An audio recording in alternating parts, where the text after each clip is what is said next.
Maduro খামেনিকে নিয়ে Trump যখন ব্যস্ত তখন দেশের ভেতরে ডাক বিভাগের এই দেউলিয়া হওয়ার খবর মার্কিন প্রশাসনের কপালে চিন্তার ভাঁজ ফেলেছে। $120 বিলিয়ন পাহাড়সম লোকসান আর ডিজিটাল যুগের ধাক্কায় ঢুকছে ইউএসপিএস। ট্রাম্পের আমেরিকা ফার্স্ট নীতি কি পারবে এই ঐতিহাসিক সংস্থাকে পুনরুজ্জীবিত করতে, নাকি বেসরকারি খাতের দাপটে বিলীন হয়ে যাবে এই সরকারি পরিষেবা? এখন সেদিকেই সবার নজর। মার্কিন ডাক বিভাগ বা ইউএসপিএস এর গভীর আর্থিক সংকট নিয়ে এবার বড় পদক্ষেপের ঘোষণা এসেছে। 2027 সালের মধ্যেই সংস্থাটি দেউলিয়া হয়ে যেতে পারে এমন আশঙ্কায় জরুরি ভিত্তিতে রিস্ট্রাকচারিং অ্যাডভাইজার বা পুনর্গঠন উপদেষ্টা নিয়োগ দিচ্ছে তারা। 2007 সাল থেকে এ পর্যন্ত সংস্থাটির লোকসান দাঁড়িয়েছে প্রায় $120 বিলিয়ন।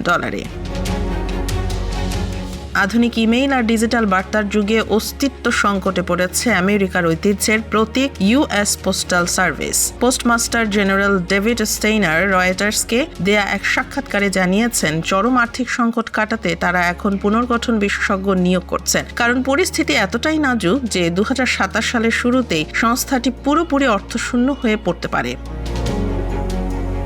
পরিসংখ্যান বলছে 2007 সাল থেকে এ পর্যন্ত ইউএসপিএস প্রায় $120 বিলিয়ন নিট লোকসান করেছে। তাদের সবচেয়ে লাভজনক সেবা ছিল ফার্স্ট ক্লাস মেইল, কিন্তু বর্তমানে এর ব্যবহার 1960 সালের পর সর্বনিম্ন পর্যায়ে নেমে এসেছে। মানুষ এখন আর চিঠিপত্র পাঠাতে ডাকঘরের ওপর নির্ভর করছে না, যার প্রভাব পড়ছে সরাসরি সংস্থাটির আয়ের ওপর।